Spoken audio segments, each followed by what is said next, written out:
Halo Sobat Bola, apa kabar? Semoga semua dalam kondisi sehat dan bahagia selalu. Amin. Amin. Piala Dunia Qatar 2022 sebentar lagi akan digulirkan dan kita Iya, sudah bahas grup A di video yang lalu. Kali ini kita iya. bahas grup B. Bro Ipung, grup B ini siapa aja Bro Ipung? Ya, di grup B ini masih sama ya susunannya berdasarkan pot-pot yang disusun oleh FIFA. Untuk negara yang tergabung di situ ada Inggris, ada Amerika Serikat, ada Iran dan Wales. Begitu, Mhm. Bro. Ya, berarti Wales nih yang paling buncit ya. Ya, karena gini, walaupun ya Wales ini ada di posisi atau ranking FIFA 19 dan Iran ada di ranking FIFA 20, Hmm. tapi Iran sendiri berdasarkan pot unggulan itu dimasukkan sebagai pot 3. Sementara Wales karena ini adalah penampilan pertama Wales untuk Piala Dunia dan dia belum punya rekod-rekod yang bisa dihasilkan dari Piala Dunia edisi sebelumnya Mhm. sehingga menempatkan Wales sebagai pot 4. Mhm. Sementara Iran dari sejak 2014 2014 kemudian 2018 mereka kan selalu tampil. Hmm. Jadi Hmm. berdasarkan penampilan-penampilan Iran di Piala Dunia itulah yang kemudian walaupun posisi Iran di ranking FIFA di bawah Wales, dia ditempatkan sebagai pot 3 di atas Wales gitu, Bro. Oke, Bro Ipung, kita simak satu persatu nih Mm-mm. mengenai profil tim di grup B. Ya. Di grup B ini sebagai unggulan pertama di pot 1 yaitu ditempati oleh Inggris yang menempati ranking FIFA kelima. Mhm. Saat ini Inggris dilatih oleh Gareth Southgate ya, mantan pemain timnas ini juga, timnas Inggris juga. Dan kalau kita melihat catatan siapa aja formasi-formasi yang disampaikan akan dibawa oleh Gareth Southgate, sepertinya nama-nama yang tercantum adalah nama-nama yang mungkin akrab di telinga kita. Mhm. Contohnya seperti Eric Dyer dari Tottenham Hotspur, kemudian Jordan Henderson dari Liverpool, ada juga Harry Kane dari Spurs, dan ini juga memperlihatkan bahwa Liga Inggris memang liga yang paling akrab di telinga kita karena Liga Inggris juga saat ini menempati sebagai liga yang paling paling kompetitif, baik sebagai kompetitif dari segi permainan, dari segi rivalitas antar tim. Kemudian juga mereka juga hadir dengan pemain-pemain top dari belahan dunia manapun bisa bermain di Liga Inggris asalkan mereka bisa menunjukkan kualitas. Kemudian ini juga membawa magnet buat para pelatih Hmm. untuk memperlihatkan bagaimana effortnya. Jadi tidak heran kalau di Inggris sendiri selain pemain-pemain top yang ada di dunia, itu juga berkumpulnya para pelatih-pelatih top di dunia, gitu bro. Hmm. Ya berarti pemain-pemain Inggris ini pernah mencicipi dilatih oleh pelatih top dong ya. Betul, karena pelatih-pelatih yang ada di Inggris ini gila-gila nih bro. Ada Pep Mhm. Guardiola, ada Antonio Conte, ada Jurgen Klopp, dan mereka semua kan pelatih-pelatih yang pernah mencicipi Piala Champion Asia, Mhm. gitu loh. Jadi dan mereka juga seperti Antonio Conte juga kan pernah membawa Italia gitu loh. Hmm. Menjadi kalau nggak salah kampion di Piala Eropa. Nah, ini juga kan sebagai gambaran bahwa pemain-pemain Inggris yang ada di skuad Inggris saat ini adalah pemain-pemain yang punya pengalaman ditempa oleh banyak pelatih-pelatih top gitu, Hmm. Bro. Berarti bisa dong jadi juara grup. Sangat bisa. Bahkan setiap kali Inggris ya Mhm. masuk ke dalam sebuah kompetisi yang digelar, entah itu Piala Eropa atau Piala Dunia, Inggris selalu ditempatkan sebagai unggulan dan sebagai katakanlah calon juara gitu loh. Hmm. Jadi bukan tidak mungkin bahwa edisi kali ini juara dunianya adalah Inggris gitu loh. Oh, berarti bukan cuma jadi juara grup, bahkan Inggris bisa dianggap bisa menjadi juara Piala Dunia kali ini. Oke. Betul. Berikutnya. Yang menempati pot 2 adalah USA, Amerika Mhm. Serikat. Mhm.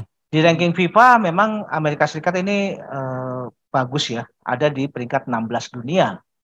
Dan saat ini dia dilatih oleh seorang mantan atau legenda hidup sepak bola Amerika, yaitu Greg Berhalter. Nah, Greg Berhalter ini juga ini sepertinya dia agak dendam nih ya, bahwa selama dia jadi pemain dia belum pernah main di Piala Dunia gitu loh. Jadi saat inilah gitu waktunya buat Greg Berhalter untuk membuktikan membawa timnas Amerika Serikat bisa berprestasi di Piala Dunia kali ini. Walaupun kita tahu pemain-pemain Amerika juga kan sekarang ini sudah mulai ini ya melanglang buana ya. Mereka ada yang bermain di Liga Inggris, ada yang bermain di Liga Italia, ada yang bermain di Liga Spanyol. Seperti contoh Sergin Odes itu bermain di Milan di Italia, di Italia. Kemudian ada Luca Del Torres ya, dia bermain di kalau nggak salah Celta Vigo. Kemudian ada Giovanni Reina yang juga bermain di Italia. Walaupun kalau kita lihat komposisi pemain abroad dengan pemain lokal, memang masih lebih banyak pemain lokal yang bermain di Liga MLS ya. Walaupun kita tahu MLS sekarang juga kan bukan seperti MLS yang mungkin 20-30 tahun yang lalu. Sekarang MLS sendiri juga menjadi liga yang kompetitif gitu bro. Ya kan kalau tidak salah di Amerika selama ini kan dianggap bahwa permainan sepak bola ini adalah permainannya perempuan di sana. Apakah itu masih ada atau sudah berubah bro? Ya kalau memang rujukannya adalah prestasi ya, prestasi sepak bola pria dengan wanita memang jomplang ya untuk di Amerika. Kalau untuk sepak bola wanita, Amerika Serikat memang menjadi superior ya. Dia adalah negara yang paling sering menjadi juara Piala Dunia. Karena liga-liga sepak bola wanitanya di Amerika itu paling maju di antara negara-negara lain. Walaupun sampai sekarang ini sudah ada kesadaran dari negara-negara Eropa untuk bisa menyusul prestasi yang ditorehkan oleh sepak bola wanitanya Inggris. Sepak bola wanitanya Amerika. Makanya tidak heran pemain-pemain Amerika juga banyak bermain di liga sepak bola wanitanya di Spanyol, di Spanyol, kemudian di Italia, di Inggris gitu loh bro. Nah, tapi perkembangan belakangan saat ini ya dengan begitu banyaknya sejak Amerika menjadi Piala Dunia menjadi tuan rumah Piala Dunia di tahun 94. Itu kan memang sudah ada kegairahan mengenai sepak bola di kalangan pria. Sampai akhirnya bergulir MLS yang begitu bagus ya pengelolaannya, karena Amerika memang terkenal sebagai negara yang paling pandai untuk mengemas sesuatu kemasan olahraga menjadi sportainment gitu loh. Nah, sehingga MLS sendiri menjadi liga yang sangat glamor gitu loh. Nah, apalagi ditunjang bahwa di Amerika Serikat sendiri itu banyak sekali para imigran dari Amerika Latin, kemudian imigran dari Afrika, imigran dari Asia. Nah, mereka lah yang kemudian awalnya menjadi pasar untuk bagaimana sepak bola Amerika bisa memasyarakat. Nah, kalau sekarang memang sudah sepak bola Amerika sudah sangat bagus perkembangannya. Hampir setara dengan bola basket, baseball, sepak bola rugby di Amerika, seperti itulah. Oke. Jadi memang sekarang sudah berubah ya, bahwa di Amerika sepak bolanya sudah memang sepak bola pria ya yang mulai berkembang. Oke. Jadi apakah Amerika akan lolos bro jadi petinggi atau pemuncak dari grup B? Saya melihat peluang itu ada ya. Karena rujukannya salah satunya adalah ranking FIFA. Ranking FIFA Amerika kan memang ada di ranking 16 ya. Tapi kalau melihat ya susunan antara perbandingan kualitas antara Amerika Serikat, Wales dan Iran, ini sebetulnya tiga negara ini saya melihat sangat dekat ya kualitasnya. Jadi kalau bisa saya analisa, kemungkinan Inggris akan keluar sebagai entah sebagai juara grup atau sebagai runner up. Tinggal peluang yang mendampingi Inggris itu masih sangat setara gitu, seimbang. Itu bisa Wales, bisa USA, bisa Iran gitu loh. Karena perbandingan kualitas di antara ketiga tim ini masih saya pikir masih sama lah gitu loh. Oke. Nah, oke, sekarang pindah ke profil ketiga, yaitu Iran ya. Ya. Nah, Iran ini kan mereka tak pernah tampil juga ya di dua edisi sebelumnya di 2014 dan 2018. Nah, mereka kembali saat ini di edisi Qatar, mereka kembali di bawah asuhan dari Carlos Queiroz. Carlos Queiroz ini juga kan seorang pelatih yang ternama ya. Dia juga pernah menjadi asisten Alex Ferguson, dan boleh dibilang Carlos Queiroz lah yang bisa menemukan talenta dari Cristiano Ronaldo, sehingga Cristiano Ronaldo bisa dibawa dari Sporting ke Manchester United gitu loh. Dan kalau kita lihat pengalaman dari Carlos Queiroz, dia juga pernah menangani Afrika Selatan, dia juga pernah menangani sebelumnya juga dia juga pernah menangani Iran, pernah menangani Mesir dan segala beberapa negara lainnya. Itu menunjukkan bahwa pengalaman dari Carlos Queiroz untuk menangani sebuah tim di event-event akbar itu sesuatu yang sudah sangat ini ya, sangat berpengalaman lah boleh dibilang. Jadi ada kemungkinan untuk Iran menyodok ke Amerika ya? Bisa bro.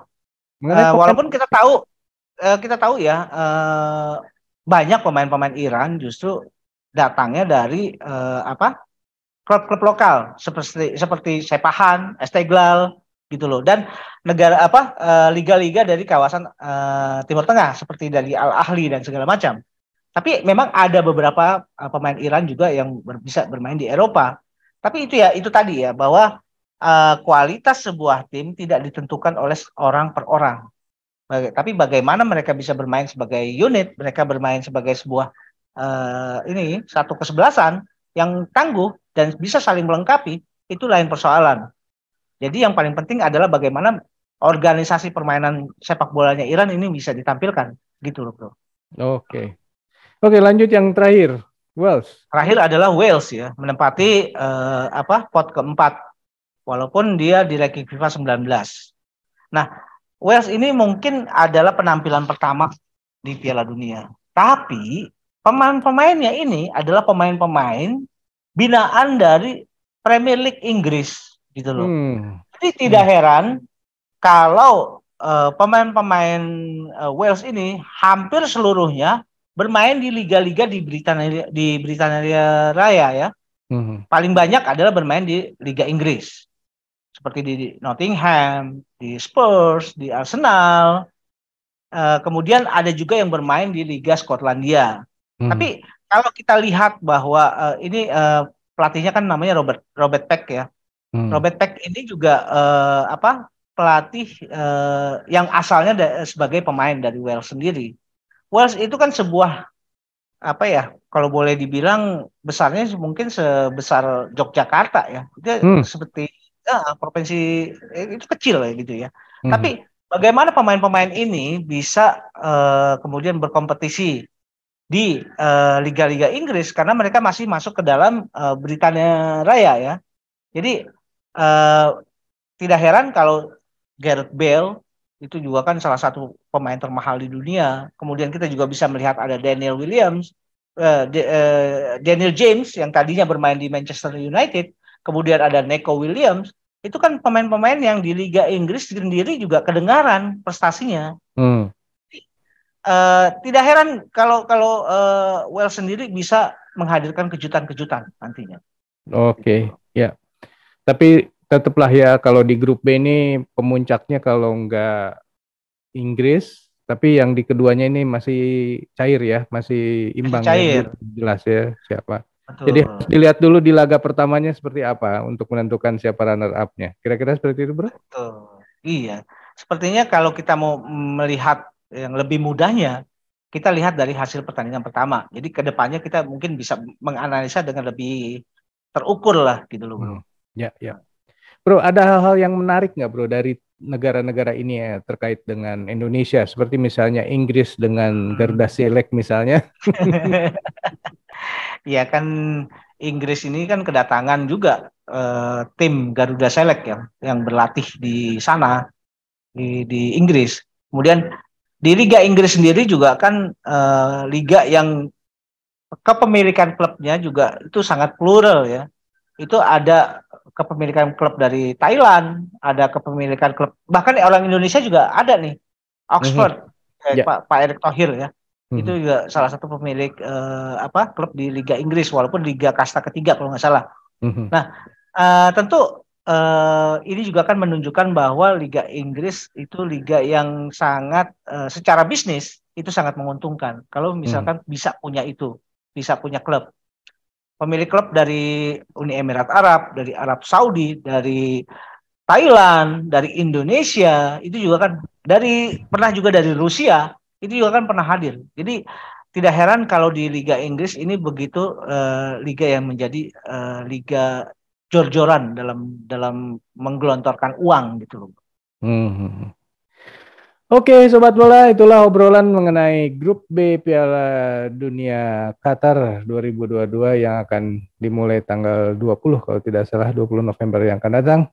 Menurut Sobat sendiri, kira-kira mana nih yang akan keluar dari Grup B maju ke babak selanjutnya? Silakan tulis di kolom komentar. Sekian dulu obrolan kita lanjut di video yang akan datang. Sampai jumpa. Bye. Oke, thank you bro.